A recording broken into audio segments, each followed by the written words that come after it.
Perfect. All right, Mr. Chair, whenever you are ready. Oh, I was born ready, but I'll tell you what, I'll call this meeting to order. And we'll start with the Pledge of Allegiance. Councilwoman, would you lead us in the pledge? Allegiance to the flag of the United States of America and to the republic for which it stands, one nation, under God, indivisible, with liberty and justice for all. Play ball. Abby, would you like to call the roll? Yes, Mr. Chair. Corey Bond, Present. Victoria Luck, absent at this time. Mr. John White, absent at this time. John Briscoe, Here. thank you. Jared Souther, Present. thank you. Ms. Kathleen Egan, present, thank you. Council Liaison, Megan Ebert, present, thank you. Staff Liaison, myself, Abigail Mayorga, present. And then Tyler Shaw, Here. perfect. Mr. Chair, you have a quorum of the Ward 4 Neighborhood Advisory Board meeting. At this time, our first item today is public comment. Members of the public may hear, observe, and provide public comment virtually by registering through the following link, which can be found on the reno.gov/meetings.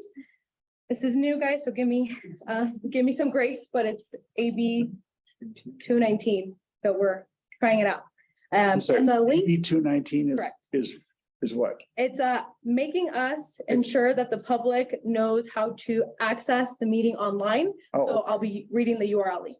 Okay. So it's going to be https://websites.ur/capital W, capital N, underscore, capital C, capital I, capital H, A, lowercase, capital J, capital L, capital W, T, two. two, thank you. Capital S, 8, lowercase m, capital N, capital C, S, capital D, capital T, lowercase b, capital D, capital I, N, A, capital Q. You could also find the Zoom link on the agenda under virtual link. It should be noted for those in attendance that comments are to be addressed to the board as a whole. Comments heard on this item will be limited to 3 minutes per person and may pertain to matters both on and off the agenda. The board may not take action upon any matter not agendized on today's agenda. When you are called on for public comment, please state your name for the record and begin speaking. The timer will begin when you say your name and you will be afforded 3 minutes. If you are an attendee in the Zoom meeting and would like to make a public comment, please raise your hand at this time. Okay, unfortunately, we've run out of time. Thank you all for coming. And thank you for a bare majority of the board for coming. Anyway, does anyone wish to speak? This is the public comment period. We do have one, Mr. Chair. Okay. Mr. Khalil Wilson. You don't have to come forward too much, but go ahead. Hi, Khalil Wilson. I am the Assistant Director of Public Works for the City of Reno. And I wanted to come to you all today to talk about the notice that we sent out earlier today about the roadway closure that we're doing on 2 consecutive Saturdays, this Saturday, the 19th, and then next Saturday, the 26th, on Military Road to do some pavement out there. So DR Horton's contractor is going to go out there and we allowed them to close the road for 2 Saturdays to expedite the work and to minimize the impact to the residences and businesses. We decided to do this work on Saturday. We heard it from the community that, getting one lane of traffic and flipping back and forth directions has become very problematic. And so we said, let's go ahead and just rip off the Band-Aid, get them out there for 2 Saturdays and to expedite. There's been the notice that was sent out from the City of Reno. Message boards are being placed on Lemon Drive to direct traffic around. There's a detour map on the notice. I think there's one inside your packet as well. Yes. kind of shows how the community can get in and out of that, in and out of the neighborhood on those Saturdays. They will open up the roadways back up by 7 p.m. on Saturday, and the roadways will be open to 2 lanes of traffic Sunday through Friday. So that's 2 consecutive Saturdays, beginning this Saturday, the 19th, and then next Saturday, the 26th. Great. I also wanted to add, if I have a little bit of time, is that I know you can't answer any or ask questions in this format, so I wanted to let you know that RTC, we invited RTC to come back to this body that in September to do an update on the current roadway projects in the North Valleys, as well as the future projects coming up in the North Valleys area. So they're going to come and do a presentation on that. We'll be present with them in the room as well. Great. Thank you. Thank you very much. Did we have someone else just turn in a? Yes, we did. Before we get on to Mr. Gary, I do want to flag that we did print out multiple copies of the roadway closure that Mr. Wilson is mentioning, and that will be found on the table to my left. Additionally, to the public and to the board, if you guys have specific projects that you would like updates on for RTC, please either fill out a public comment form, or board members send me an email after the meeting and we can coordinate with RTC and Public Works to see if that will be possible. Perfect. And at this time, Mr. Chair, we have Mr. Gary Overholt, sorry. That's fine. I just would like to address a couple of items quickly. One of the things is dating the Chewy warehouse. There was a hearing on the 15th, which obviously Chewy won. I have some information if you were willing to hear it. I don't really have to go into detail, but it was basically the wording in the special use permit, which got Reno in trouble, and we're not giving up, but it's still a noise nuisance between 11 and 6, noise and lights. Second thing is what I heard with the redistricting of the wards, we're going to lose our communities there. So, and there's nothing out there to make up for Ward 4 having a community center. It's like, you guys are just, you're Ward 4, we don't care. And I'm really upset about that. And the third issue was this little, I know it's not City of Reno, but it's Tomwet, and they want to repurpose your sewer water back into drinking water. And I'm totally against that. Now they say that's far out into the future, but it's the same time, it's out there on the table. So I don't want to drink recycled water. We already have fish springs coming in on the Vidler project. And just because they don't have any place to put this excessive wastewater, they're going to sit there and say, well, you guys can drink it again.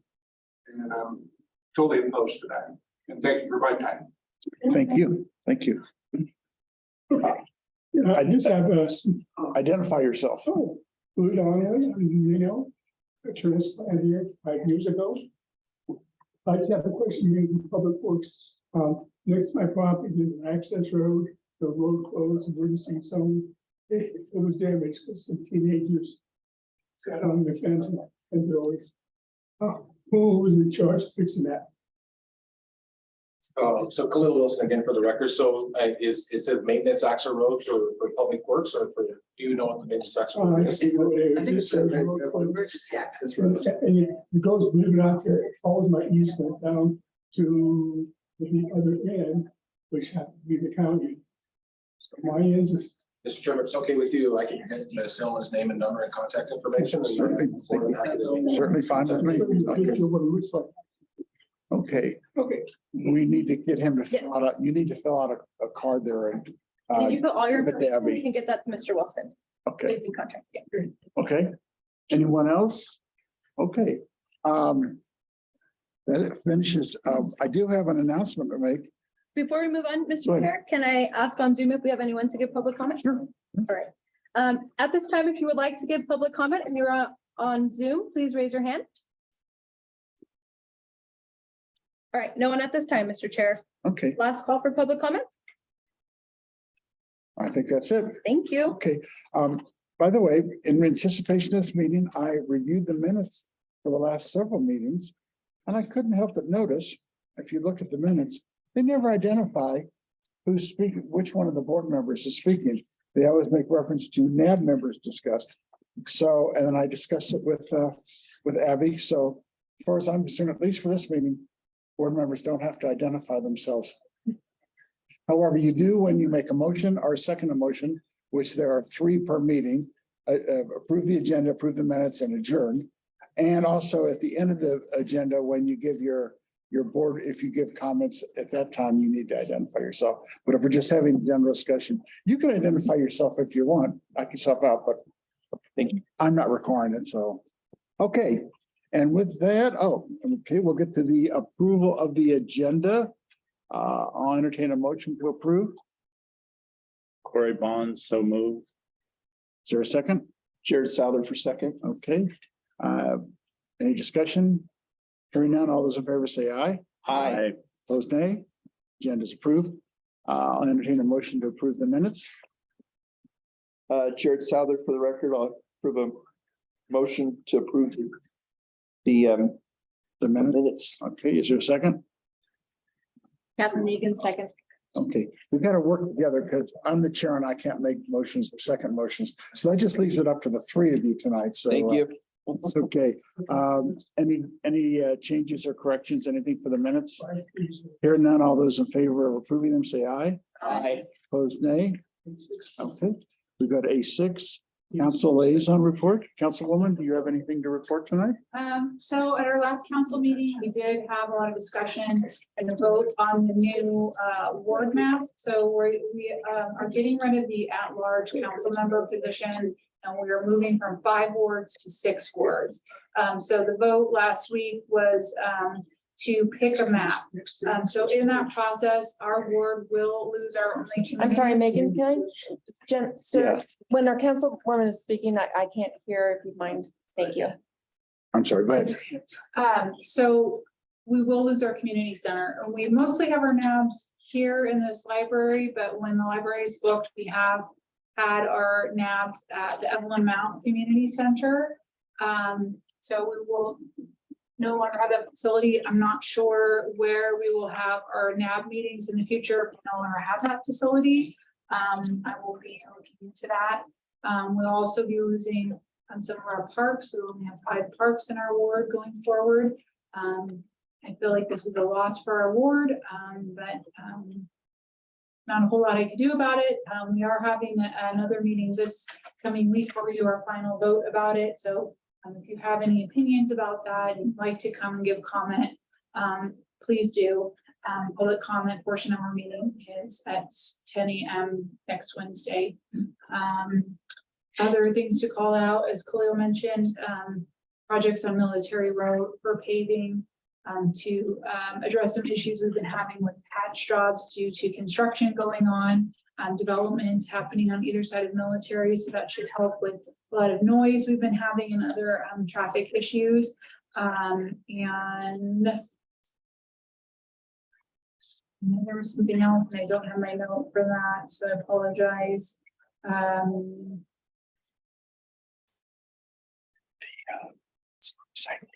Yes. Oh, I remember now. We have our community park cleanup is Saturday. Starts at 9 a.m. Mayor's Park, right? O'Brien O'Brien. Middle School. No, So it's a waste. It's O'Brien. is it O'Brien? Yes. Okay, sorry. Community cleanup at O'Brien Middle School. So if you have anything around your house that you want to get rid of in your backyard, piles of leaves, piece of old furniture or something that you've been wanting to take to the dump and you just haven't done it, you can take it to our community cleanup and drop it off. And it's from 9 a.m. till To noon to noon. or until bins are full. Yeah, But this is actually e-waste, so Correct. computers Yeah, and yeah. and like hazardous materials. yeah. So yeah, e-waste, so- hazard, and regular waste. Old batteries, TVs, computers, old furniture, old wood, whatever. So if you have anything like that, or if your neighbors need anything like that, feel free to come on down. So those are my updates. Thank you. Staff liaison report, Abby? All I had, I have a couple of things. So I reiterate the community cleanup this Saturday from 9 a.m. to 12. As Councilmember Ebert mentioned, e-waste, hazardous waste, regular waste, all the details are on our City of Reno website. If you can't make it to this community cleanup, that is no problem. There will be a list of, or on the website, there's a complete list of all the different cleanups. So just because you live in Ward 4 doesn't mean you can't go to the other ward ones, or if you have excessive waste and you need multiple cleanups, then you are more than welcome to. There is no limit. So just wanted to let you guys all know that. Mr. Chair did ask me to let you guys know your term updates regarding when you're to be termed out or when you're up for reappointment. So I can do that now, or we can do it offline, however you guys feel. But at this time, we only have one individual who will be terming out relatively soon. So I want to let you guys know that you can come and ask me, and I have that available for you guys, so you guys know. And then, as you guys saw or heard, this new law enforces us. And if you saw at the city council meeting last Wednesday, our clerk had to read out the full URL for the Zoom in order to provide that information for the public. So that will be at all open meetings moving forward. Yes. I propose that you come up with tiny URL. Yes. Correct. Yes, that is in the work. So we're working through the first phase, but we wanted to ensure that we were doing it right. But in the future, I think we are going to go to tiny URLs. There's not going to be a quiz on that. No, there won't be a quiz, but thank you. And that's all I have, Mr. Chair. Okay, thank you. Next item on the agenda is the Reno Police Department quarterly report. I saw a police officer. Hopefully it wasn't about to pass tickets for me. Oh, there he is. Please come forward. Is it Lieutenant Carney? Is that right? Okay. Yeah, the floor is yours. Perfect. Lieutenant Carney, still be up here for your Ward 4 meetings when available. Try to make it out. So we have our kind of quarterly reports, just to give you guys kind of a quick snapshot on your guys' ward. You guys are actually one of the lowest, if not the lowest, in our categories that we've categorized for calls for service and crime. You guys are the lowest in commercial burglary, one of the lowest out of the 5 wards in structured property. On the lower side, you guys were a little bit in the running. You guys, I think, were the second lowest for residential burglaries. You guys are the lowest for robberies and lowest for total calls for service during the months of June, July, and for 2023, and then as we compare it to July of 2022 as well. So that being said, kind of a more overall reaching for the department itself as a city as a whole. Our violent crimes, we're seeing a slight increase in our aggravated assaults. So assaults that are going to include weapons or serious violence or serious injury and things of that nature. We've had 24 less robberies as compared to year to date from this year to last year. And then a slightly lower rate of sexual assaults. And we've had, unfortunately, 3 more homicides year to date in the city. But like I said, the wards 4 specifically, you guys are actually very quiet, which is a good thing. So that being said, does anybody have any questions? Go ahead. Thank you for your service. We appreciate all that the Reno Police Department does in our community. Our previous city councilwoman was making efforts to start Neighborhood Watch. And I live in the Silver Shores neighborhood, and I constantly see increases of events happening at the Silver Lake Park in that surrounding area. I think in the last year, we've seen at least 2 to 3 stabbings or shootings, things that happen there that are reported in the news. I know that there's constantly, as I drive in my neighborhood, I'm seeing kids carrying backpacks late at night. They're tagging homes. My house got tagged. I really would like to know where we stand with Neighborhood Watch and what we can do to activate that in our community. So the Neighborhood Watch, as far as I know, is not an RPD function. It's something that we support, but it's not something that we start the initiative or do anything like that. I'll reach out I'll see if I can gather some more information, but to my knowledge, it's not an RPD program that we initialize, if that makes sense. It's more of kind of up to the community to form up, and we can provide some resources, some guidance, but it's not something that we go, hey, we should start a Neighborhood Watch and True. Organize that stuff. Yeah, I appreciate that. One last follow-up question before I turn my time. As we see more development happening in the North Valleys, how is staffing happening with Reno Police Department? And is there a commitment to add a substation to the North Valleys? So as of right now, there's no plan for a substation up in the North Valleys. Our staff. But if we could get more crime in the community, would that encourage you? No, maybe, but I'm gonna go. Do we have volunteers? Anybody? As far as our staffing is absolutely horrendous. It is what it is. Unfortunately, I believe we bid 100 and don't quote me exactly on the number. So I'll say around 120 officers for the patrol bid, which means for 24/7, 365-day coverage, you have 120 police officers for the entire city. This is not uncommon. I was just in a conference in San Diego and every single law enforcement agency that stood up to present or talk said, hey, we're hiring if anybody wants to come over. So if you guys know anybody, we're also hiring. But no, so as it stands right now, I know I've met with Chief Nance and discussed some things, some concerns about our staffing levels. And it's something that we're trying to work with. Unfortunately, if we have a 5-gallon bucket, we only have 2 gallons of water. It's very hard to stretch that into anything else. We are looking at trying to develop other ways or creative ways to bolster our patrol numbers and kind of take some units that don't necessarily provide uniform police function typically, and look at trying to get them more involved. But again, when we do that, then we're taking from that area, whatever they're doing. So let's just say, for argument's sake, just pull one out of my head, detectives. If we pull detectives from their normal job and say, hey, I need you to put a uniform on, we're gonna go do extra patrols up in Ward 4 or downtown, it doesn't matter where it is. The problem is now it takes those detectives away from investigating the crimes that they're supposed to be investigating. So it's something we're looking at, but unfortunately, it's a national issue, staffing, and we're trying to recruit. We've got our recruiters going, and we're just trying to get in. So again, we're still open if you guys know anybody, or if you know anybody that wants to lateral hire over from another agency, we're hiring those guys as well. Thank you. Yes, sir. Okay, in Ward 4, you say we're low, so evidently that also means we're low priority. Oh, by the way, for the record, Gary Overholt. So say you got a bar fight in downtown or midtown, whatever they want to call it nowadays, and you got a domestic violence dispute in 4. How many officers are actually patrolling Ward 4, and what's your average response time for anything that happens out here? Burglary, stabbing, somebody trespassing. What's your average response time? Are there patrol cars in Ward 4 on a daily basis, on a 24/7? Yes, and there's summer, because Ward 4 currently goes from basically Valley Road all the way to Cold Spring. Just the first thing you said, nobody said that Ward 4 was low priority. Those are your words, not mine. Nobody said that. Well, okay. I want to make that very clear. We have officers that are dedicated to the North Valleys, yes. As far as response times, when you say trespassing versus a stabbing, there's clearly a difference between somebody's on my property and I don't want them to be versus somebody's been stabbed. So those are obviously going to be a higher priority. That being said, with the officers that we have, as I said, we are suffering from a staffing shortage.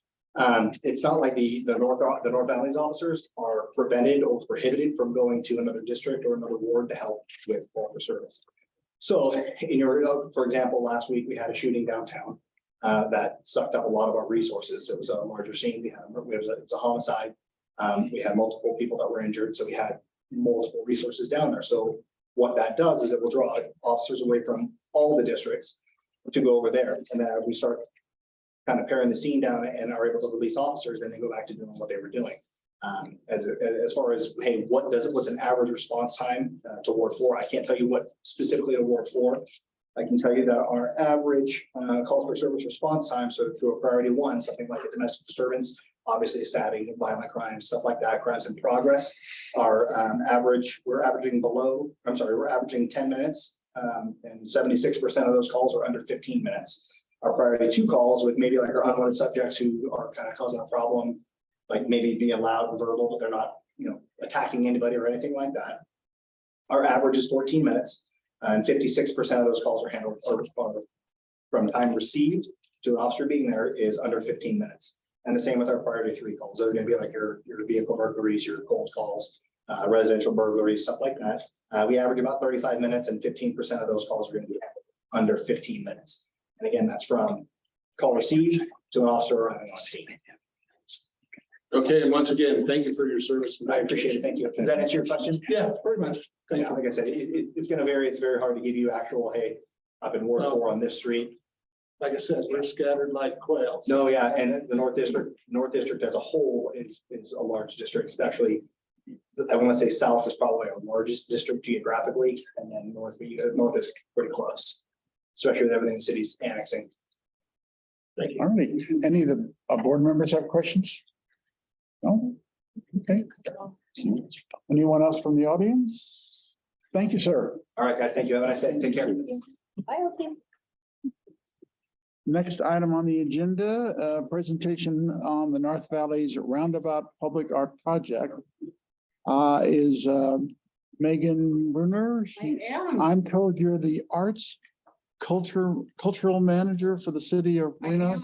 And I probably didn't even put all the words in there that you, but No, my name is Megan Berner and I'm the Arts and Culture Manager Oh, for okay, the city of good. Reno. And thank you for giving me space on your agenda today to come talk to you about this exciting project. So the city of Reno, in partnership with RTC, the Regional Transportation Commission of Washoe County and Washoe County, are working on a public art project for the roundabout that's being put in at Sky Vista and Silver Lake Boulevard.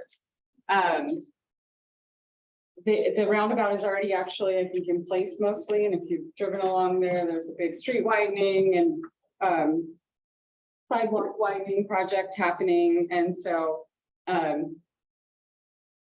maybe Sorry. look at some of the presentation. So the city, we actually applied for and were awarded a National Endowment for the Arts grant to support this process. If you are able to go to the next slide when you're able, okay, cool. This is just a little synopsis really. But this will be the first major public art project that we have done in this area. And we're really committed to making sure that we, give attention to areas outside of downtown. And we want to interact with the residents on this project.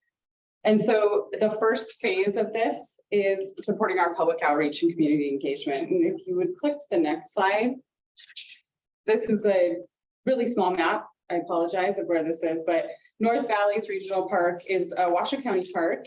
And this roundabout is going in at the entrance right there on Silver Lake Road and Sky Vista Boulevard. And so there's a roundabout. And if you go to the next slide, there's a drawing.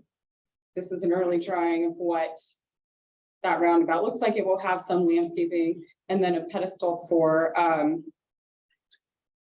this happened at our meeting on Monday too. Yeah, I think it's a connection. It's just not as fast.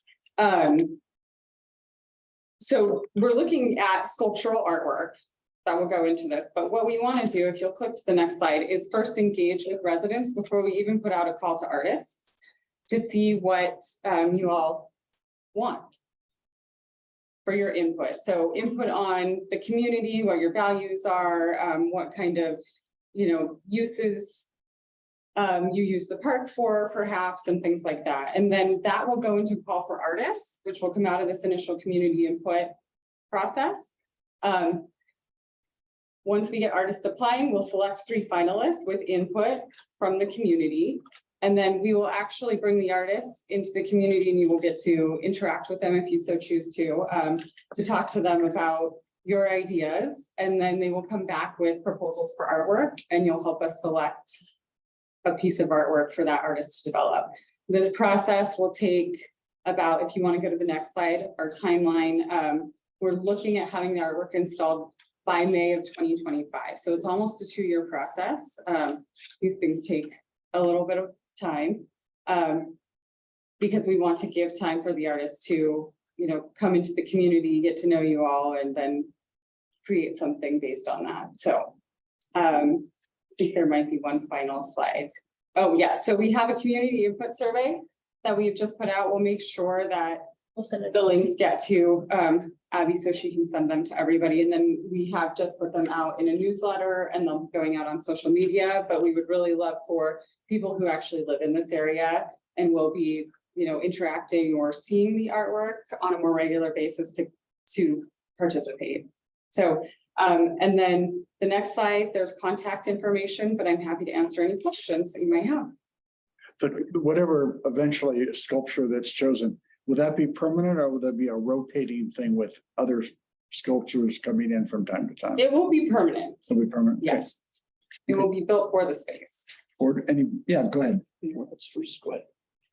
Thank you, because with all the artwork, great artwork that's going on downtown, having it or surrounding our city, I really, really appreciate this.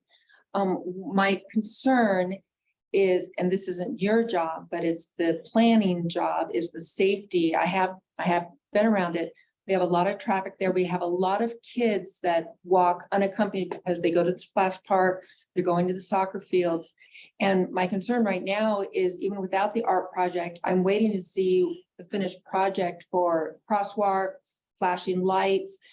We have lots and lots of traffic there and families. From your picture, it looks like people are going to be able to walk in this area. Is this going to be open to the I public don't- or is it going to be a barrier? So I don't know. I don't think so. Generally, roundabouts are not spaces for Right. people to. But on that picture, it looked Interact like with, there's pathway. So, So it might be changing soil for the landscaping. Yeah, I Okay. think Yeah, that's, sort of like, those dotted lines that you're seeing, yeah, I think that's just, okay, so For there the will be no landscaping. access, well, not supposedly, we'll have some teenagers in there, but you know, they're not supposed to be in there.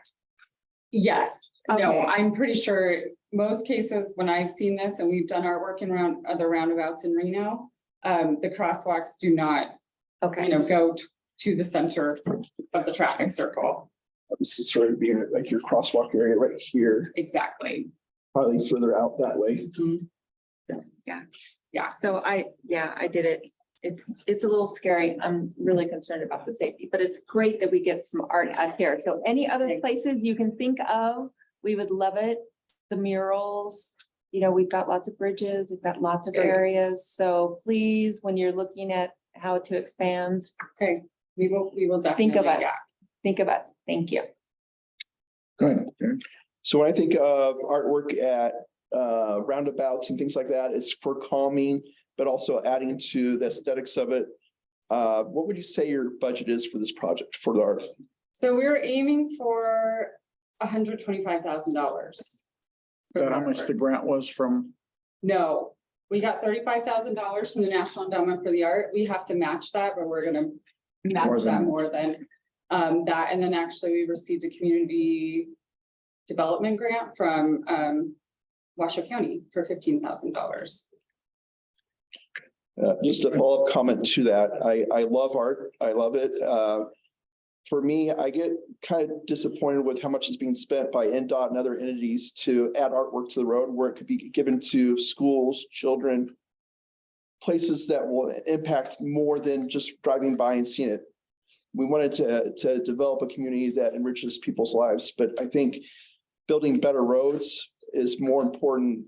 And I know it's a different role that you play, but I personally feel like Yeah, building a new Pioneer Center or something like that for Reno, or building something in the North Valleys that would help children and adults be more enriched than spending it all on a roundabout. That's just me. absolutely. So I will say, just in response to that, the funding for this actually comes from room tax. So the city has a 2% for our ordinance, but we allocate funding from room tax, which means that it's not coming from taxpayer dollars and it has very specific uses. And so it can't be used for certain things. But yes, the city chooses to use it for our work because we feel that it's, yes, an important For sure. aspect of our. I have a question. So when you determine what art is, can we buy one of our big airplanes? Can we say that that is our, we're losing our Reno air races. That is what our community, that is exactly where we are. So would that be a consideration? No, we actually do have guidelines for what constitutes, artwork. It has to be an original piece created by an artist. And they They have define to artists make- in our code, they- but yes. If they made an airplane, a biplane, then that would be art. Yeah, they could do a sculpture of a biplane for sure. Okay. Yes, But they can put that in the That's the- survey, right, Megan? Like- yes, absolutely. That's Yeah, the please. kind of feedback we want to hear. If there are certain things that you'd like to see, certain themes. So Boeing is probably not considered an artist, I guess. Any other, Cory? I don't, but you have a comment behind you. Well, I was taking care of the board first.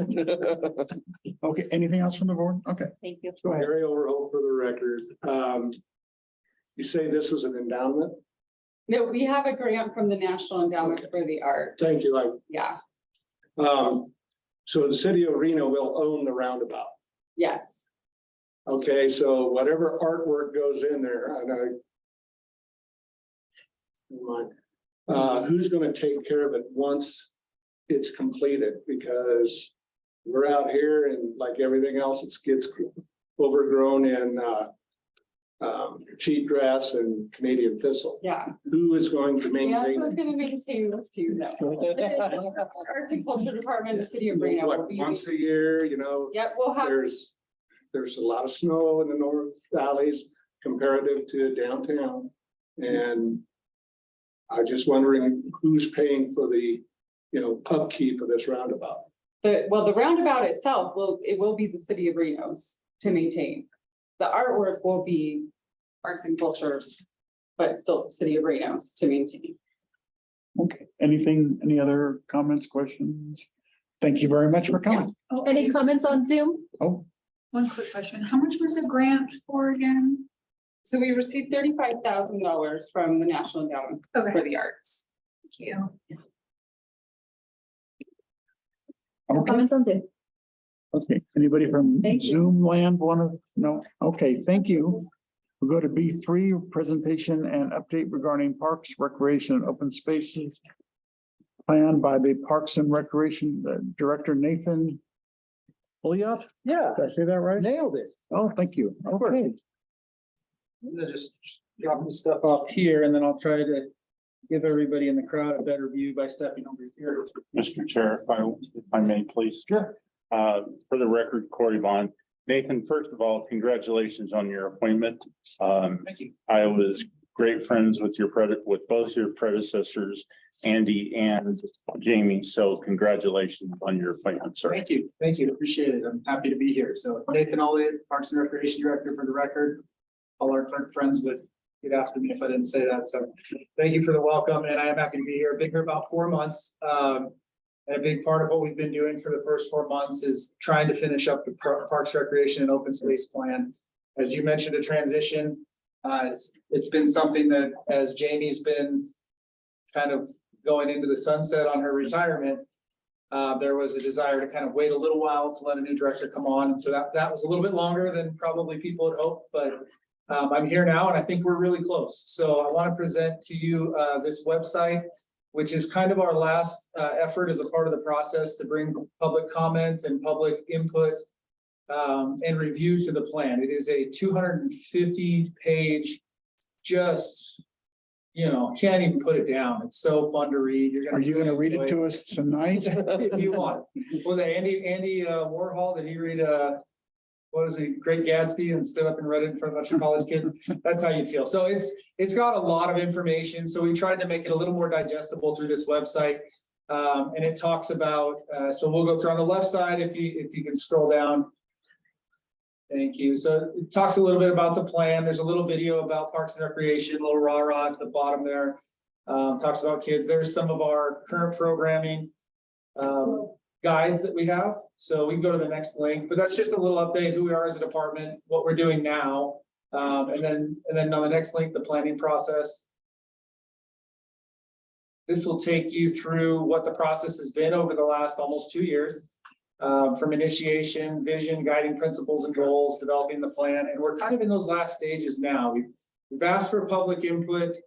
Sadly, most of the public input reflected what was given in 2008 because we didn't get anything moving, just to be perfectly candid. So we still need flat fields, we still need aquatic centers, we still need rec centers. And I know you feel that up here. I know your councilwoman feels strongly about that up here, and we spent a good hour talking about it today. So it talks about that. And so this last phase here is we've got the plan. We have steps, we have actionable pieces that we can work towards, including how we can fund it, which is always going to be the first hurdle that comes up is funding. 21 different ways that we could explore to fund the plan. Some of them as simple as taxes, say it out loud, but taxes. Some of them as creative as obviously grants, fees for participation, partnerships. If we want to build something new, can we work with the school district or the county to get more bang for our buck? So that's kind of what we're looking for now is, as we've identified the needs, what are the priorities to start taking steps with the plan? So if we go to the next piece. So this is where the plan is going to be housed on the website, and you can download it in English or Spanish. Well, you can't download the plan in Spanish, sorry. But there is a presentation that you can see in English or Spanish. So this is about a 40-slide presentation, which I'll go through relatively quickly so we can have some time for questions. But We can go to the, I think, third slide. So this is just a brief breakdown on the methodology, what we decided to do. As with anything, believe it or not, in leisure and parks and recreation, there are national standards. And so part of that is standards-based, which will kind of put Reno up against other cities of like size, population, and then also compare our parks inventory to that. So that's one of the pieces. The other part is resource-based. What do we have?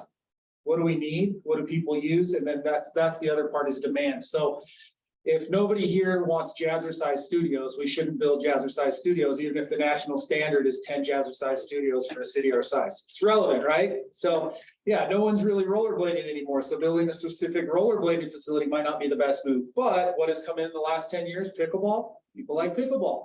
So we need to start looking at what the demand is versus what our resources are. So that's just a kind of a three-legged stool. So we don't put too much weight on any particular thing. So if the public all says they want flat fields, we need to listen to that. We need to see where we're at as far as our resources. So if the resources check out, yeah, we're way behind, then we need to focus on those things. So if 2 out of those 3 are there, they got prioritized a little bit ahead of something that might be a little more specialized or might just be based on a shortage. So like horseshoe pits, we probably don't need any more horseshoe pits. We got a lot of them, great game, but we got a lot of them already. So we're probably good there. All right, next one. This is just a little example of how they did some of the assessments. It's hard to read on here, but it shows where some shortcomings are, where it says close to home subtotal. It's talking about, parks are looked at nationally from a regional perspective. You have walkability towards parks. If you want a playground to play on, that should be within 1 mile to 1.5 miles at the most, so you could ideally walk to it. If you're looking for a community space with either large playgrounds and ball fields, that should be within 2.5 to 5 miles. And a regional sports complex or something like that, or an aquatic center might be a 5 to 10 miles. So it's worked in radius, and you'll see some of the maps here later in the plan, which you can absolutely look at as we go through. But go ahead and go forward. Go ahead, one more. Okay, so these are some of the themes that we've talked about, and feel free to stop me anytime, but I do want to say some stuff at the end too. Go ahead. Let's go back one slide, I guess 3 now. What's the difference here, where it says park acres needed for existing 2021 population? What is it, 1,613 acres over 1 Abbey to the right? Yeah. And then the other box on the far right where it says net acres needed. So what's the difference there? So it's saying, like, if we're just talking city of Reno, Uh-huh. so that bigger number is city of Reno acreage. Oh, That would be the shortage with just our city parks. Okay. And then the far right includes Washoe County. Okay, got it. I couldn't see that. Yeah, I don't think a lot of, like, usually people will be like, hey, there's a park, I'm going. They don't really stop and check. Yeah. Yeah, so where can we combine our assets to be smart? The same way we're trying to do with the school district for athletic fields. If we help maintain some of the athletic fields, and then in turn, the district lets us use them for sports. So those are things we're looking at getting better at, but we already do some of those. So that last slide was just real quickly about how the community feedback went in. The top 3 feedback themes were improve what we got. I think if you've been in our parks, you can understand where that's coming from. Then develop new things, and then thirdly, make sure that it's equitable, and that what you have up here looks like what we have in downtown. It's maintained at the same level and standards. So those are the 3 themes that we're hearing. And so that'll be focused into some of the ideas and the big movements to move forward. So go ahead.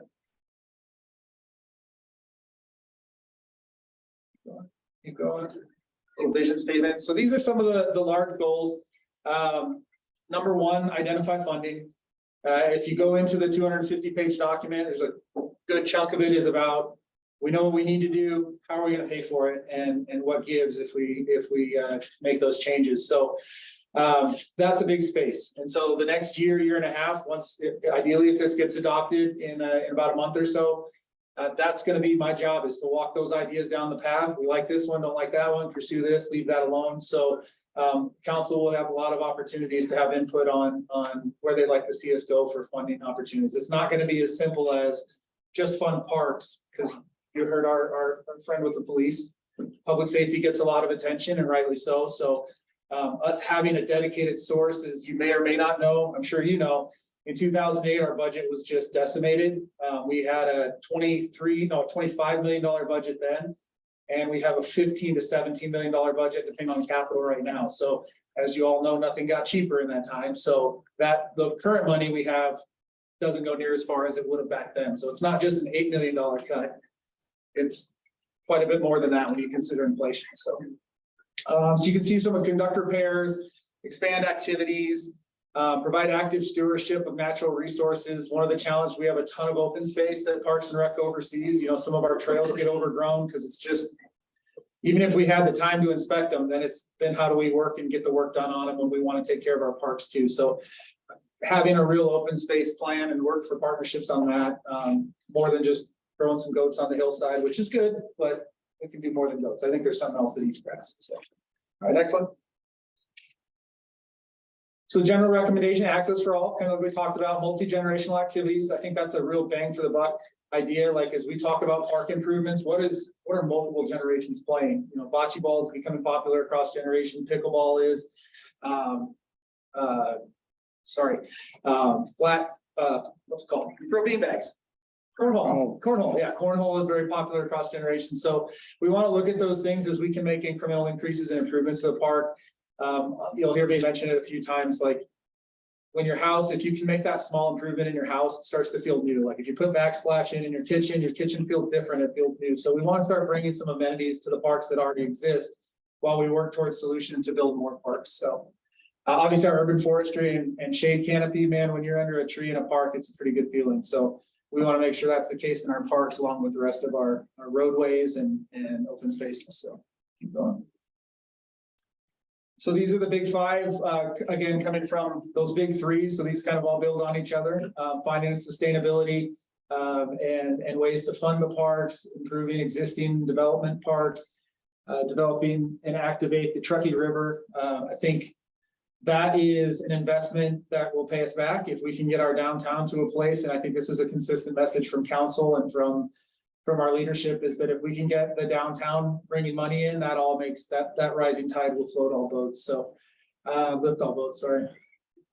Okay. And then one thing we need to do, especially in this the southern area, is identify the next parkland. So we have to start getting to the point where we're not dependent on developers to leave us a nice spot. We have to really earmark some space and put some investment into park properties that will become parks and trailheads, so that, you know, if a developer comes in, they have to respect where the plan's at. And we have the opportunity to build parks in the spaces that our community needs them. Next. Keep going.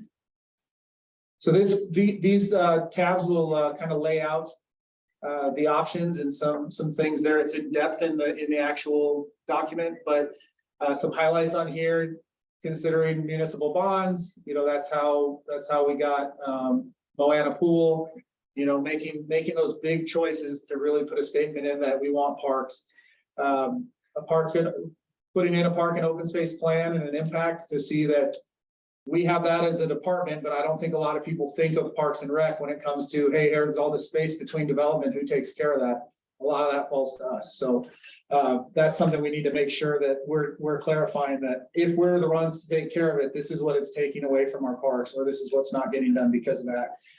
So one of those things for those ideas is to fund a resource development support position that would help us identify grants, that would help us identify legacy giving folks. Like, we're not selling our parks, but if somebody wants to leave a legacy, a park's a great way to do that. So we're looking for all of those options. So that's what number one deals with. And number two, again, recreational trails and facilities to support the new Envision system. Enhance the canopy. Shade really helps. So it's great to have a playground, but if it's too hot to play on in the summer months, it's not a whole lot of good. So we need to figure out how we're going to shade both naturally and then with actual shade. So trail connectivity so that people can get to our parks from their homes and not necessarily have to have kids on roadways and things like that. But we can skip to the next one. These are just some maps of the current resources that we have, including the county parks. It's cut off, I think, a little. It has there's the north side there. So you can see there's some big holes, and nothing you don't know as far as some of our park service here. There's a good chunk of county parks up here, and then there's some the Cold Springs parks are in the area. But this area is similar to the town that I came from in Arizona, Maricopa. went from 1,200 people in 2002 to 70,000 people now. So they experienced that kind of boom growth. And surprise, surprise, sometimes government mechanisms don't allow us to keep up infrastructure wise. So that's a lot of what's happening here. And I'm happy to talk to anybody about what that issue is off the clock, but we don't have enough time tonight to get into that. So, but there are some things and mechanisms that we can try to fix to help make sure that we can correct that as we continue to grow. So keep going, keep going, keep it going. And so there you can see some holes. That big circle is about 5 miles, as I measured it. So there should be a park in there. You know, as it develops, there needs to be a park in that space down in the spaces there. And I think we can assume at some point, some of those other areas are going to fill in too. So we need to be looking ahead there. We are looking at land options with the Bureau of Land Management to see if we can get some parcels on the cheap from the feds, but we'll work towards that. Some of the land they're willing to give up aren't exactly the easiest to develop for a park. We got to terrace it and things like that. So it's a little more expensive, but where there's good spaces, we're trying to work with the county and be good partners to identify those. So keep going. That's just another example of our current park map coverage was. So you can keep going. All right, just a few concepts that are in there about trying to make the parks that we do build and we do refurbish a little more unique so that if you're in a park, you could kind of tell by a picture that you're probably only in one of a couple instead of that could be any of the 87 parks because all our playgrounds look the same and all of our pavilions look the same. So trying to get a little more creative with how we design it. So keep going. Keep going. This is something kind of I mentioned earlier. I think we have opportunities to refurbish our park, and this is Raleigh Heights, which is in this ward. You know, giving our kids better fields to play on, I think would be a big step. And I think that's something we can work towards over the next few years and not have to wait a long time for pie in the sky solutions. I think there's some things we can do quickly, relatively quickly, government quickly. I think we can do government quickly. So but Raleigh Heights would be one of them. Mayor's Park, Clinton, like we can put some resources towards that again, we can get those spaces up where the heavy use areas would be a place that not only Reno, but North Valleys could be a little more proud of. So I don't love that my name is on the turf that's out there. So it'll be something that we work towards. It's not gonna be easy. It's not gonna be super, super fast, but we're gonna push towards it. We're gonna work with Little League and the organizers too. So go ahead. That's Miguel Rivera Park. And again, these are just concepts for like what changes could be to make it a more inviting and easy, sometimes in some cases, more sustainably maintainable. Some ideas about park signage. I don't know that that's our priority when it comes to, we've got bad turf. I think we can leave our signs for now. We'll come back to that. But, you know, once everything's good and we get to 997th on the list of problems, we can get those signs replaced. Park name's not particularly original. One Well- disappointment. Park name, yeah. Use your imagination. We're in a library. Go ahead. And your name's on it, Nathan, so you That's it. better watch it. That's right. And then so obviously a big piece is the downtown corridor. So we'll go through this, kind of go through this. I think everybody understands what that is and where it is. There's a ton of parks on it. And to find connectivity within this plan for those parks is important as we move towards a river master plan in general. So go ahead. Keep going. Is this the end of it almost? No. No, we've got a couple more. Keep going. There we go. So programming, once we get our spaces in a good place, I think if you look at where priorities are, I think more people use our spaces than use our programs. Our programs are important, and you know, especially after school and before school programs are an important service that we can provide. But people can experience the park passively, and there's a lot more bang for the buck there.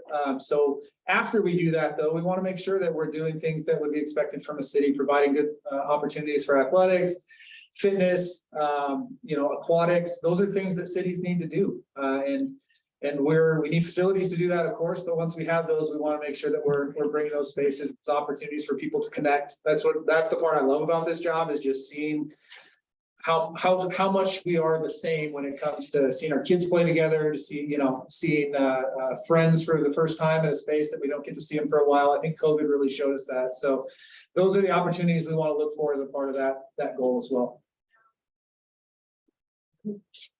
And then this is the map about buying land, kind of goes back to that fifth point. We need to start thinking strategically and, you know, without telling anybody where we're looking, try to start seeing and rattling cages to see what land can fit apart.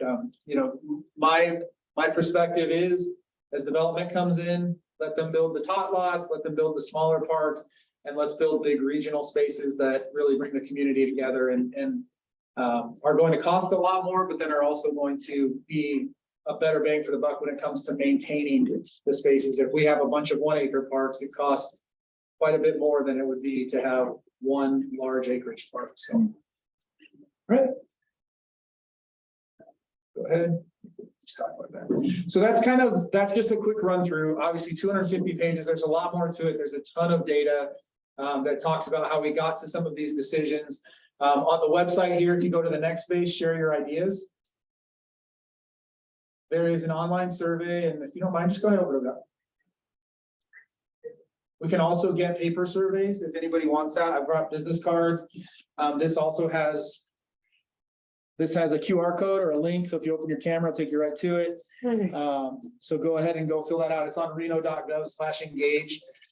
So, but this is the survey and want to know where you live, not specifically, but generally. And then also this will help you, or this will allow you to kind of prioritize or give feedback on, hey, I'd be willing to do these things if it meant we could have better park systems, whether that's a bond or whether that's a park district, funding a position for grants, like more, you know, safety initiatives in parks.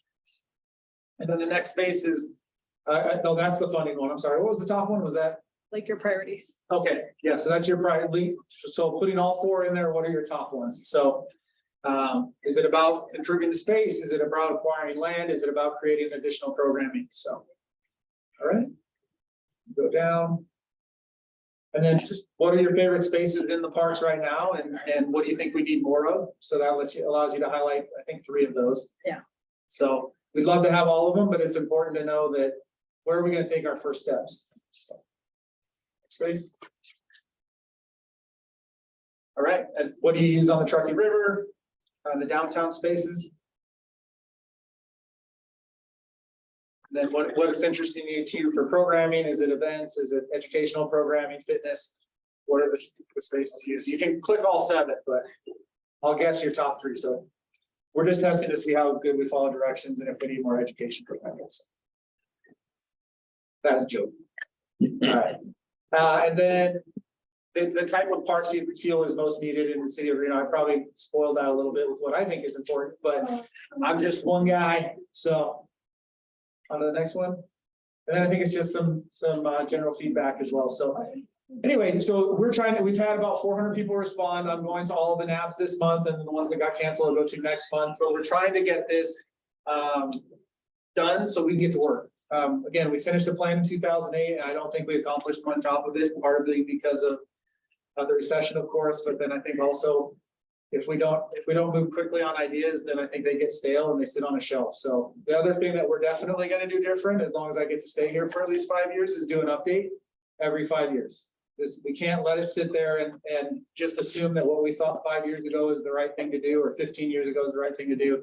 We need to go back to the public. We need to keep talking to the NABs. We need to keep talking to council and getting feedback. Like, this was the right step a couple of years ago. Are we still on the right path? Or here's what we got done. You should also receive updates on projects that we get done or that frankly don't get greenlit.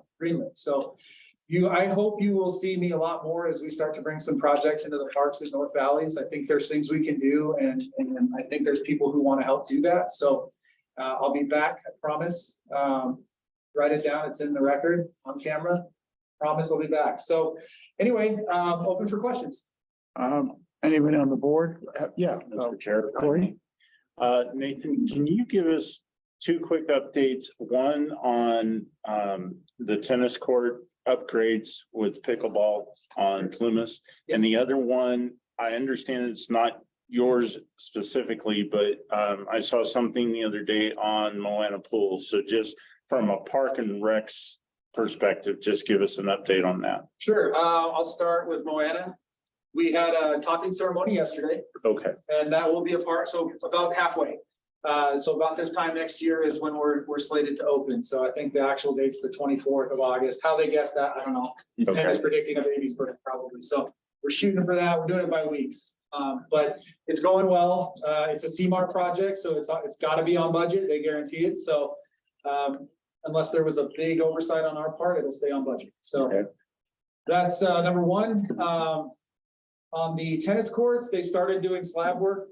Well, they were going to do it this week, but we had the senior games this week. So they're doing that next week. So the slabs will start getting done and resurfaced, and the fencing going up and things like that. So it'll be done pretty quick. And they are still gonna turn part of those into pickleball. That's correct. Yeah. So where we had 8, we'll have 14. Okay, And the 6 that we add will be larger and have real fencing to kind of split. and so they're improving it because I know I've been back there and there's just cracks and it's Yeah. very unsafe. So they're taking care of all that, correct? They are. So initially, we thought we had only enough money to do X amount of courts, but we found out, hey, for the first time in probably many years, Yeah, came in under budget. So we added some more court resurfacing. So it'll be and fence improvements. So it'll be a significant improvement.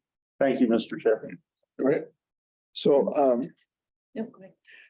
so I grew up in Western Illinois. I had a YMCA in my county that was well loved by the community. I look at the North Valleys and I really feel strongly that a aquatic center and indoor basketball is something that should have been here 10 years ago. And when I look at all the growth that's happening here with Amazon, Chewy, having a Walmart, anything like that, that the private partnership should be here already. That reaching out to them as they come and as they grow, that thinking of their employees, but also the community around them, how much we would appreciate having those amenities here. And the question that lies in my mind, yes, Mayor's Park, there's acreage there, there's space to put a nice facility there. But is there a partnership with Washoe County with the North Valleys Park, with all that unused land there, that we could do something in tandem as a region? Yes, I think that's right. And that's where, so at North Valley's Park in particular, the parcel that's just to the east is BLM land, and we have put in to request that, whether for us or for the county to expand it. I just met with Colleen yesterday. I don't know if you know Colleen, but the Washoe County, my counterpart there. And we talked about, we both understand. So just real quickly, we have what's called residential construction tax. I don't know if you're familiar with it. We get $1,000 per house. So do the math. It doesn't bring a lot of money in for parks. A 5-acre park is probably about $1 million an acre to develop. So we're not going to get much out of $1,000 per house unless we have significant growth. And so the fund that currently exists in this ward is about $3 million. In this ward, in this recreation district, is about $3 million. So that's not going to be the solution by itself. And so, and on top of that, we have a certain amount of time to spend that money before it's supposed to go back to the developers if we don't. So there's some real restricted pieces. That's a broken mechanism for building parks. If we're hoping that saves us, it won't. So we have to come up with other ideas. That's a lot of what this plan's about. So back to your initial piece, when I was talking with Colleen, we've both committed to be like, if there's opportunities for partnership and we bring something to the table, the county brings something to the table, we need to get out of our own way if possible. And we at least need to be that voice to present those ideas. So that's a good example. Their South Valley complex is the same thing. They're kind of up against it if they're going to build something.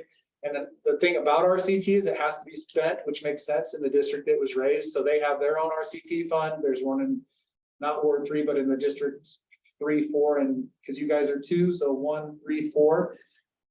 Well, you're Ward 4, but the rec district's different. I don't know why, but yeah. So the recreation district is Ward 2 here. So anyway, back to your question. Yes, we're going to look for partnerships, not just with the county park system, but also with schools. And I think when it comes to rec facilities and gyms and things like that, and pools, as high schools get built, is it give us the land, we'll build the pool, we'll operate the pool, but you'll use it for your swim team, things like that. Like I've seen that work in Arizona, and it's quite frankly going to be one of the only options we have to build new things. Got to do it together. And it's a better bang for the taxpayer buck. I keep saying bang for the buck, but it's true. So we have to be smart. Thank you. Nathan, I would like one of your cards. Yeah, sure. I'll pass it Kathleen, on. would you like, do you have? any- Well, only point I want to make, thank you for all this, is action. You seem to be the person that maybe we don't know how to get the government to have action. So government time, whatever. Sure. Thank you. Keep it moving, do something, do anything. We need something. But I did want to just put a spot out for your educational services. Me as a single grandmother and so many of my counter working parts, we would not be able to even go to work if we did not have Sierra Kids that's run through the Parks and Recreation. That is a lifesaver for so many. And we have some of our schools that you don't have enough staffing to do Yeah. morning and afternoon. Right. Like right now, my kids can't go to the morning because we don't have enough staffing, so I can't go into work. Okay. And that, as a critical for our community, nowadays, we don't have a lot of single parent, people can't stay home. Yeah. We have to go to work. And in And- your case, a lot of them have to travel out of the valley, right? Mhm. And that's time. It Mhm. takes time to get home and time to pick people up. So And so I we need know to be- some social worker program, but that program literally is the only mechanism that allows me and thousands of parents like me Yeah. to be able to go to work is because of this Park and Recs program. And just for your knowledge, and we are working on salaries for our temporary staff that would be the staff at those spaces. And we want to get it to a point where ideally a teacher would come in early, a couple hours, or a teacher's assistant or something like that, come in early. I mean, we've got to make it worth their while, and $12, $13 an hour to get up 2 hours early might not be worth it. So we're trying to work on that too, so that there's not a barrier to that service from a staffing perspective. And that comes at a cost, but I think those costs are still really, really affordable. So. Very critical, and very much appreciated. Thanks for sharing. Any other comments or questions from the board? Okay, then anyone, are you standing because you got tired of sitting? I know the feeling. Okay, go ahead. Identify yourself. Yeah, my name is Ben Johnson. My question was, so, the top step past Lear Boulevard, you guys just, redid that playground up there? Yeah. My question is, why isn't, like covering already like standard procedure when you're putting in new parks? So we're already, we just spent all the money to redo it. The last few months it's been going up. But it's, high 90s. I have 2 children, and we decided to take my kids there. Yeah. But, there's like, if it's 90, 100 degrees, Yeah. touching that plastic, that metal, I'm just curious why it's not already standard procedure to have coverage. Yeah, the easy answer is, well, first off, it should be included in a budget to cover a majority of it. There's challenges in the winter, it's taking it up, putting it down, so. But I think we ought to test that theory, like, is snow really gonna break it every year, and do we have insurance? Yes. So I think we need to change some of our mindset. The other part is, it is an additional cost, so we just have to be ready for it, but. For your benefit, we are putting part of our budget, $250,000 of our maintenance budget into providing more shade throughout the community. So that is something that makes it a usable space. It's not going to get everything done this year, but we start taking bites of that elephant. Very, thank you for that. It's just curious to hear that there's an issue with snow when, I have a lot of family back, west and back east, and obviously they don't have a snow problem like we do in Reno and, where we're at, but they have high wind issues. So, I mean, it's very interesting to be that's a challenge for us, with the snow. Obviously, I've been up here my whole life, so I know how much we get, but I mean, they deal with, tornado winds, and things like that. So it's very interesting that they know how to deal with it and do on a regular basis, and we are just kind of struggling with it. So. Yeah, I think it's a fair question. I think we're gonna put it to the test. Like, that's my perspective. I came from Arizona. We have extremely high winds with the monsoon, haboobs and all that, right? So, and yeah, occasionally they get ripped, but we have insurance, and that is an act of God that we can get covered. So I think the hard part is the staff's process has been to take them down. I'd say leave them up, let's see what happens. And so they've seen a few get ripped, so they take them down, and then that's work to put them up and down. And so I think that's why some of it's stopped. But I think that's something we can fix, especially in the areas that already have it easily. But as we start to build, just make that a requisite of the space. And then that's feedback that's good to get when you see a project coming. Say, we need shade. Like, I can't do anything on it if my kids can't touch it. So yeah, really appreciate it. Yeah. Any other comments or questions from? No? Nathan, thank you very much. Sure. So again, my business cards are up here. if you need one, I'll pass you one over, get you all one. And then again, take these for your neighbors too. If you know kids that play, you know, parents who have kids in sports or seniors who want to see pickleball or anybody who wants to see anything. Take the survey, get the word out for us. We want as big of a base for feedback as we can get. So thanks for hearing me. Again, hope to see you all soon with some cool stuff coming down the road. Great, thank you. Okay, next item, before one, Thanks, Bob. North Valley's FED, Anne Murray. I'm right here. What's your last name? Lane. Okay, Yeah. I didn't know if I was looking at a street or, okay, Anne Marie, and you are with the senior planner with Dowell? That's correct. Okay. Yeah. Proceed. Thank you. I was gonna stand next to my presentation, but I now realize that it's videoed, so that's probably not ideal. So I'll have to use my hands to describe the places that I want to point out. So I am here to represent the North Valley's FED project on behalf of Dell and our clients UH. See if you don't mind being the next. Brief introduction. My name is Anne Marie Lane. I'm the assistant project manager on this project. I'm also the lead land use planner. I brought with me Silas Callahan. You can wave. He is the project manager on this project and also the lead civil engineer. Exciting. So this is a conditional use permit request that will go before the planning commission. It is a request for a conditional use permit to, one, allow business operations between 11 p.m. and 6 a.m. for grading resulting in fills greater than 10 feet in height. Number 3, for non-residential development adjacent to residentially zoned property. And 4, for disturbance of a major drainage way. And this is all to accommodate a freestanding emergency department with an ambulance bay and future commercial development. So before I go into the details about this project, I do want to point out the work that's gone into this for the site evaluations, a hydrology study, geotechnical evaluation, sewer study, traffic evaluation, lighting and photometric analysis, and acoustical noise study were all prepared and evaluated as part of this request. All of these documents and report findings can be found on the Reno Public Meeting website. And the purpose of today's presentation is to introduce you to the proposed project. I'd also like to identify areas that may be of concern to the surrounding community and identify how the project proposes to mitigate those concerns. Next slide, please. So what is an FED? An FED, or freestanding emergency department, is a facility that provides emergency care but is structurally separate from a hospital. Freestanding emergency departments are a growing trend in the healthcare industry as they reduce crowding within traditional hospital-based emergency rooms and improve access to emergency. Lost my spot, bear with me, and improve access to emergency care for suburban and rural residents. Quick access to emergency care is especially important given the burden of existing emergency rooms and urgent care centers due to our region's growth.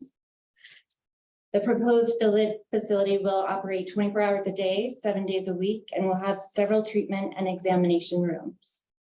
It will offer a variety of services, including CT scans, x-rays, ultrasound, and lab draws. The facility will be staffed by doctors, nurses, and lab technicians. Conditions that can be addressed at the facility include chest pain, broken bones, minor lacerations, asthma, allergic reactions, flu, and other ailments. Patients who need more serious care will be transported to the appropriate hospital facility. So the project site location, this project is located at the intersection of Sky Vista Parkway and Vista Knoll Parkway. It's bordered by Sky Vista Parkway to the north and US 395 to the south. So where that star is where the project location is. It's just southwest of the Walmart off of Lemon Drive. And it's west of the Smiths off of Lemon Drive. Next slide, please. Surrounding uses in the site. The subject site is located within the general commercial zoning district. It is surrounded by general commercial zoning district to the north and to the east, multifamily zoning to the west, and industrial commercial zoning to the south. The site is surrounded by commercial land uses to the north and east, residential uses to the north and west, and industrial uses to the south. The residential use north of the subject site, the Park Ridge townhomes, are currently under construction and located within the general commercial zoning district. The residential use west of the subject site is the Sky Vista Parkway Apartments. Those are also under construction. Both the Sky Vista Parkway Apartments and the North Valleys FED projects have been designed to include landscape and setback buffers between the adjacent properties. Next slide, please. A little bit about the site design here. The FED building site is oriented toward the primary street frontage on Sky Vista Parkway. So that's the top road. The proposed building footprint is 10,456 square feet. The project is designed to accommodate 55 parking spaces, including 6 ADA accessible parking spaces and an ambulance bay.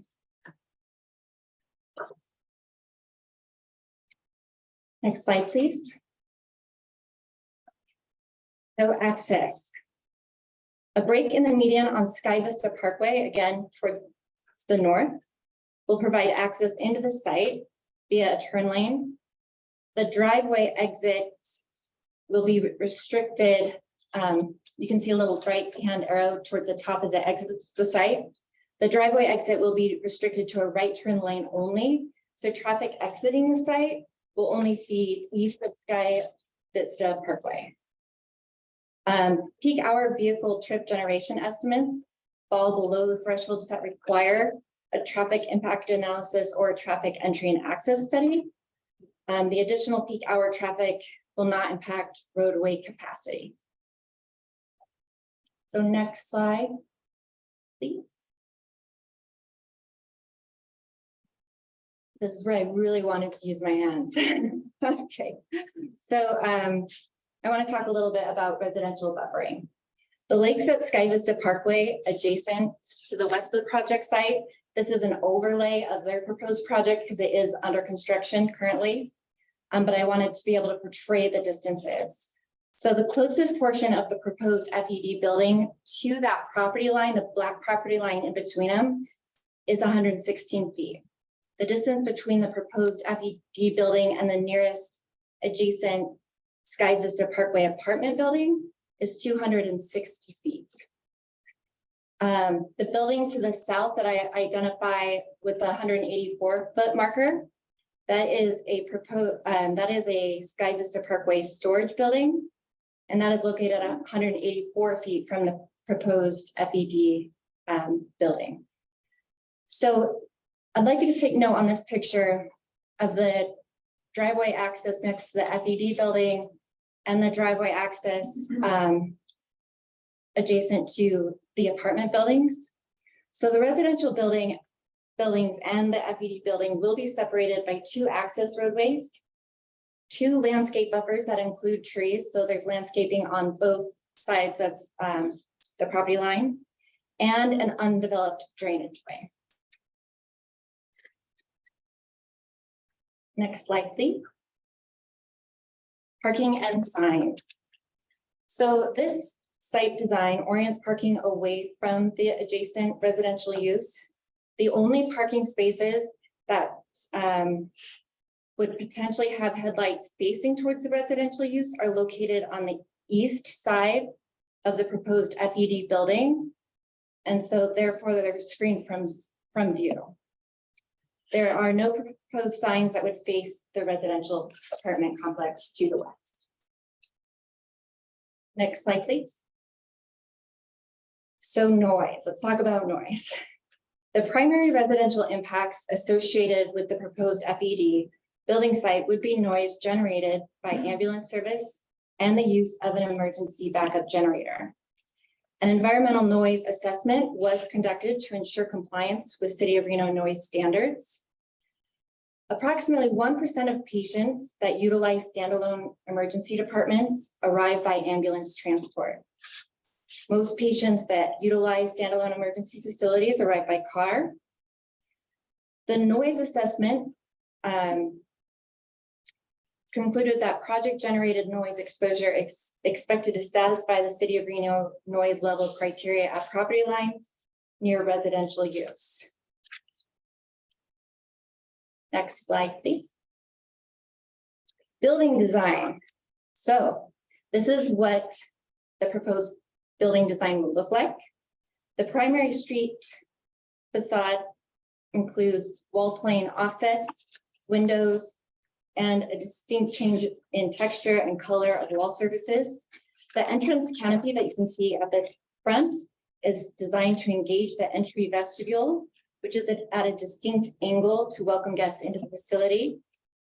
The facade facing the residential zoning district to the west includes wall plane offsets, windows, and distinct changes in texture and wall color so that you're not staring at a blank wall. It provides some visual stimulation and thoughtful design. Next slide, please. So in summary, the FED project proposes roadway frontage improvements, public utility extensions, and greater access to emergency care, which will provide a benefit to employees and patients of the FED as well as neighborhood residents. Providing localized access to emergency care will improve both the safety and quality of life for neighborhood residents. Next slide, please.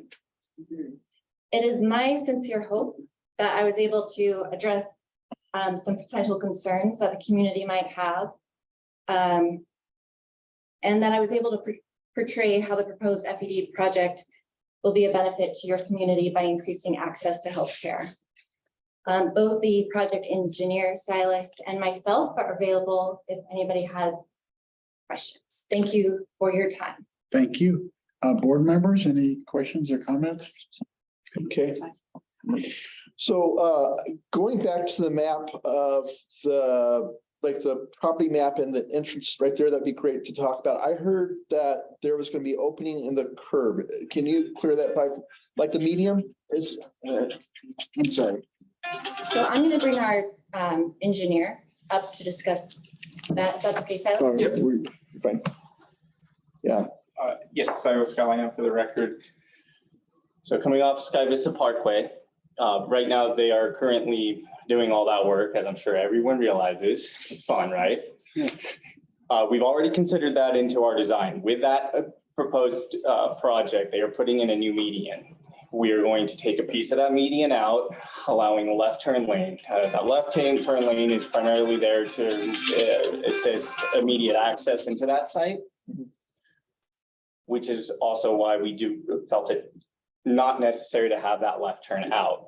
RTC recommended not having that left turn out. They saw that as a potential problem. So following RTC's recommendations, we decided to limit that to just that right out. I can appreciate, of course, we're trying to take care of emergency EMTs, the vehicles and stuff like that. They've designed to have a four-way light at Vista Knolls. There's going to be traffic because we're getting Quick Quack, we're getting Panda Express, we're getting Dutch Brother coffees.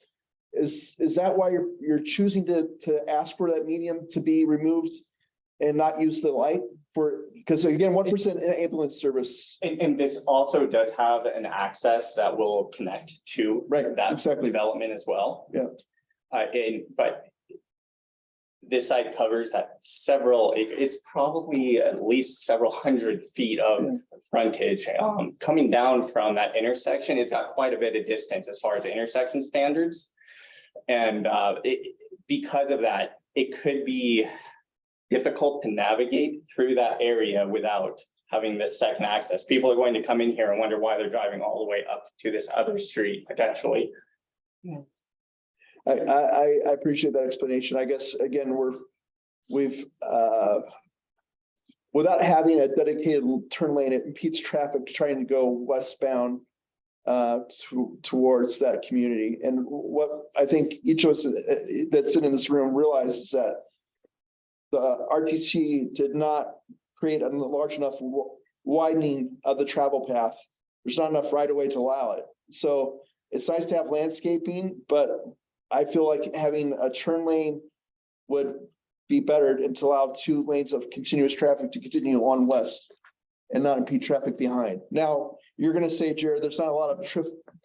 What's the car count going into the site gonna be? And how does that impact traffic? At peak hour, they have 17, I believe, was the number. Yeah. It's an emergency, it's a light emergency facility. Yeah. This is something that occurs throughout the day. People get injured whenever that occurs, right? Of course. So it's not like a traditional use that has more standard operating peak hours, right? Businesses, they're set. This is a different animal, right? I just think that because it's joint with commercial use, that people are like, oh, you know what, there's a long line at the left turn lane, I'm gonna go up and now use the free left turn and pull in and go around to go to Dutch Brothers. Because of the distance at this one, it is several hundred feet away.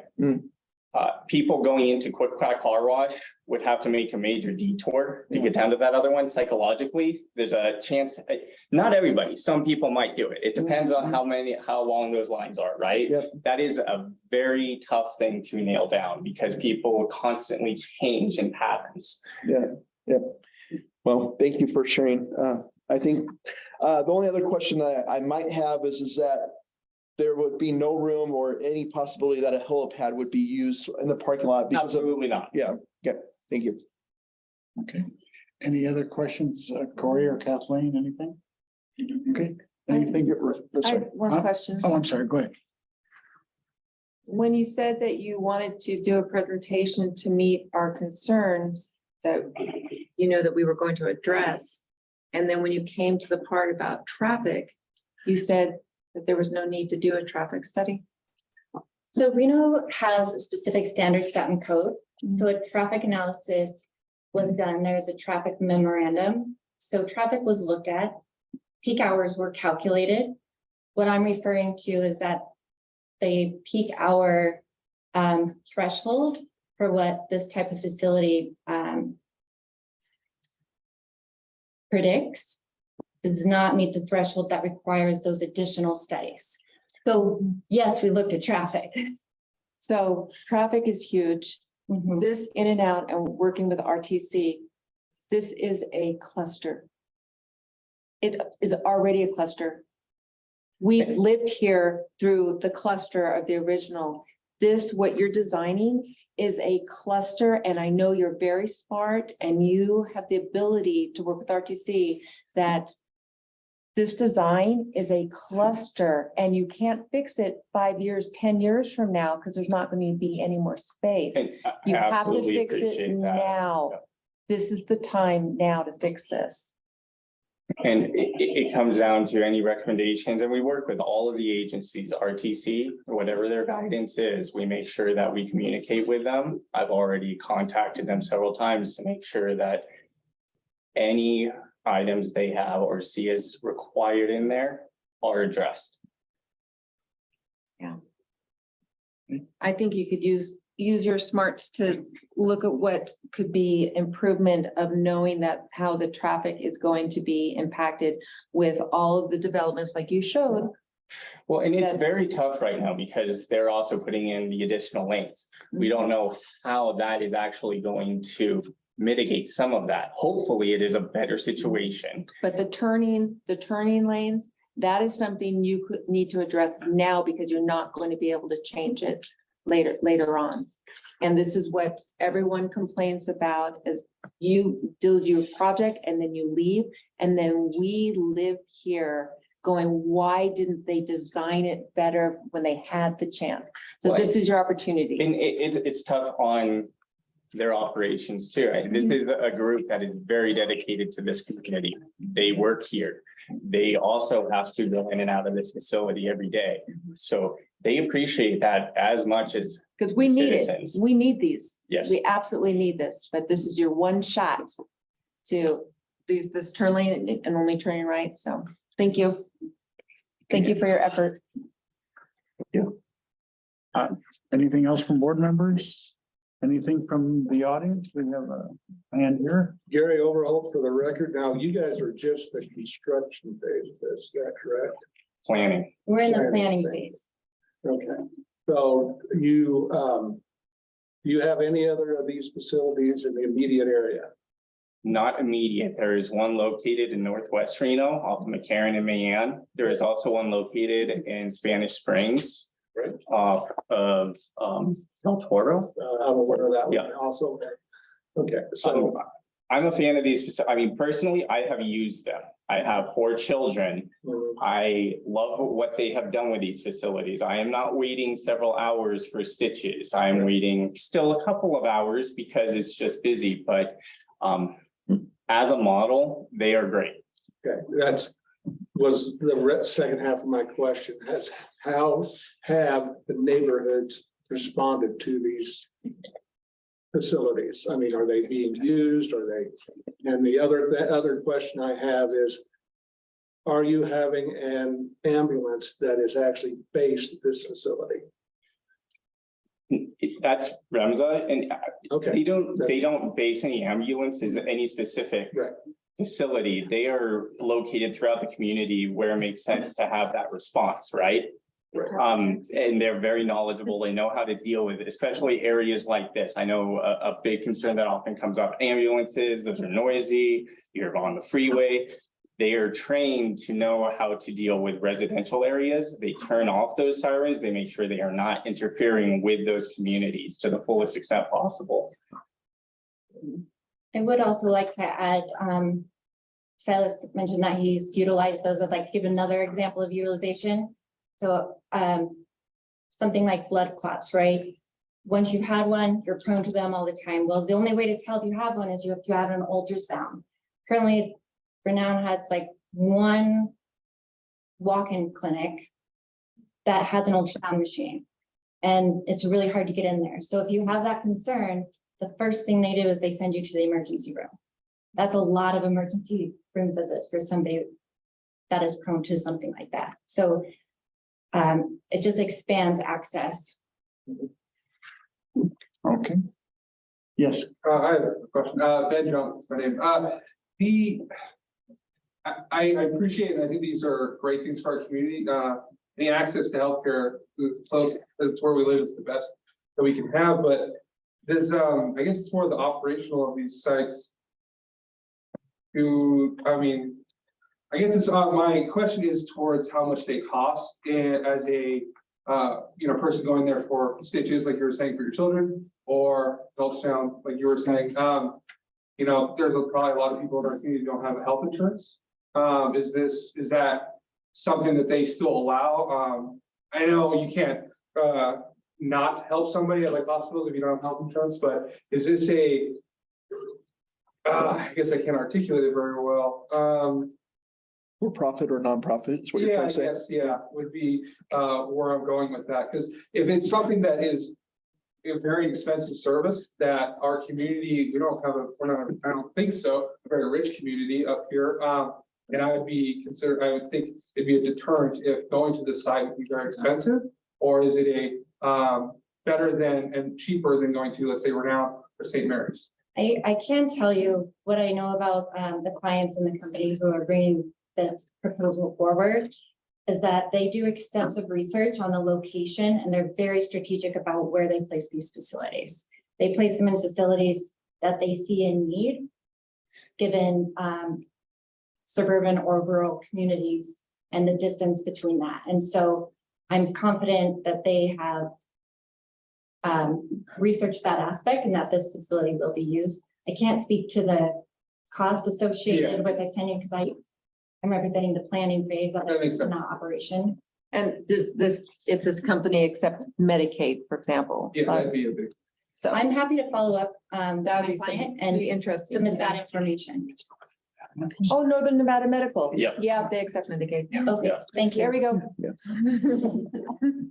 Which is incredibly important. So great question. Thank you. You got another great, anybody else have a question before we get a second question? Okay, go ahead. Gary Overall again, just the building phase, your planning phase, what kind of ETA are you looking at between the groundwork and the building? What kind of, say, grand opening timeline are you looking at? They move very quick, assuming the CUP is approved. I would estimate that they would be in there and have this done probably mid next year, start sometime early spring next year. They would be done within a year. Thank I have a question. Okay, go ahead. Yeah, so one of the questions that you, or one of the things you're asking for variances is the drainage way, and that wasn't really touched on yet in the presentation. Can you maybe explain what you're going to do to the drainage way? Sure, and this is the prime reason why I brought our Yes. civil engineer. I wanted to address that. We did look at the hydrology and the drainage way, and Silas is the engineer that helped come up with the plan to address And this. you've probably driven by this side a few times. There's these two huge gullies just sitting there that are really kind of a nuisance. Yeah. So the goal of this one is, we're gonna take the hillside where this FED is located, fill in both of those gullies, so those are gone. In one of those gullies, it's a culvert, it's 48-inch culvert coming in from NDOT. And then on the other side, Sky Vista, it's 36-inch. What we want to do is, as the plans are right now, it shows it as an access road that would allow two head walls, conversations, so on and so forth. With jurisdictions are indicating that burial might be the preferred approach, which I would support that. If it makes more sense, it's less of a nuisance. So that drainage way, though, where that is coming up from, it is about 130 acres or so. Not a significant major drainage. A major drainage by city definition is 100 acres. So we're barely over that threshold. I don't know if you have an opportunity to bring it back up on the slide, but it sort of relates to this discussion, looking at the map with the neighborhood, widening it out, sorry. Right, overlay the adjacent parcel. Yes, please.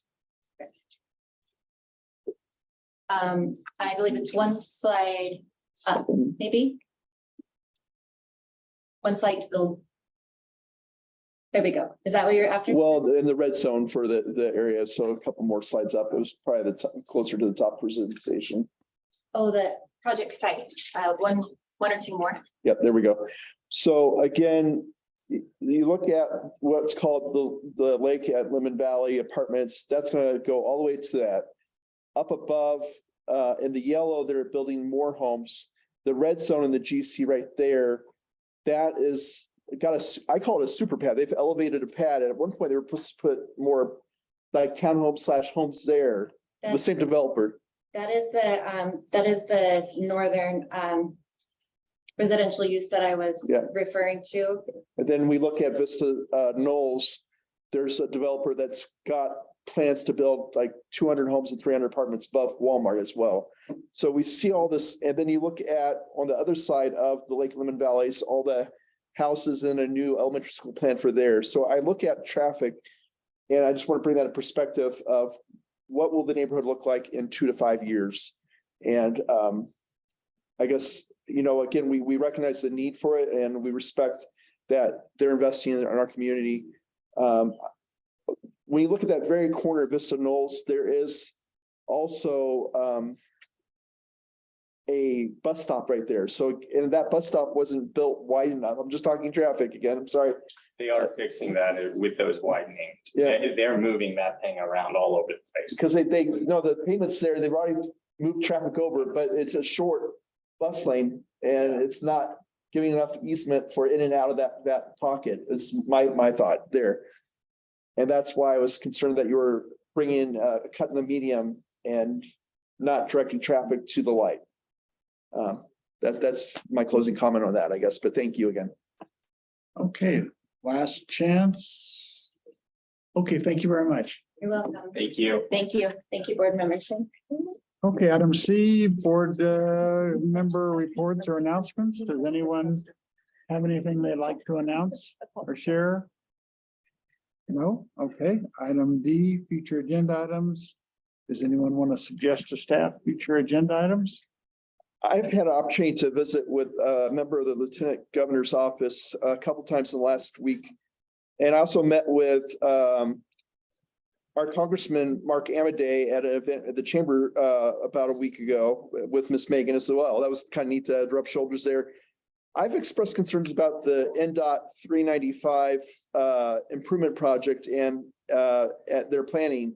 And I really would love to have NDOT visit us so we could We kind of talked about that at other before, as I recall. so, but the concern is they're now planning to start construction in the winter. And I would love to have opportunity to address what's happening and what we can do before they move dirt. Haven't we reached out to them before with? I can extend an invitation. And then as Mr. Wilson did mention, RTC will be here, so they will have some Mhm. extra knowledge as well regarding the current projects. Okay, And then just to clarify further, can you clarify, planning commission will be the next spot that the freestanding emergency department will be going to? What date they'll be going to the planning commission? Carter, do you know by chance off the top of your head? I do not, but I can pull that up in a few seconds. Okay, perfect. Thank you. I anticipate it would be in the next 30 days. Yeah. I just didn't know if it would be before RTC comes or if it would be after, Understood. but we all should give public input on that. Yes. any other suggestions for future agendas? No? Okay, public comment. If you haven't already got your 2 cents worth in, now will be the last time. My observation from being here. But it's not so much you have to stand up, you just have to identify yourself. Probably hear me better. You're right about. I've seen all the improvements that was done on the roads, and I thought they were bogus. I mean, they're fine for right now, but has anybody ever thought about the future? And I mean, when they did this, to fix that lemon, that's a joke. I'm really serious, you know, and my son's a civil engineer. You know, what were they thinking? And I'm serious. And when they did, let's see, North Sky, by the veterinarian place, you know, a nice 2-lane road. Couldn't they just maybe a little wider? I mean, it wouldn't. They spent so much money on, you know, upgrading it, but they didn't. I mean, it doesn't take a rocket science to say, hey, there's a lot of houses going up here. Where are those cars going? You know, that's what my opinion. So some are looking ahead right now, I'm glad, because even right now, what they did going up to Walmart, okay, but there's still, all those houses are going to be developed. They're going to be impacted for a share. That's all. I mean, it's no one's thinking it. So I'm glad someone's thinking. Thank you. Thank you. Okay, any other public comments? Hearing none. For the North Valleys FED, tentatively scheduled to go to planning commission on September 6th. Thank you, Carter. Okay, at this point, I'll, anybody in Megan? Zoom land want to? Anybody Chime in? on Zoom? No? Okay, No, Mr. Chair. then I'll entertain a motion to adjourn. Please identify yourself when you make a motion. Cory Bond, I so move. There a second? Egan, second. Okay. Any discussion here and none? All those in favor say aye. Aye. Opposed, nay? Nay. Well, you're allowed to stay. Congratulations, Mr. John. Well done. Thank you. Thank you. All right, Miss Egan. How do we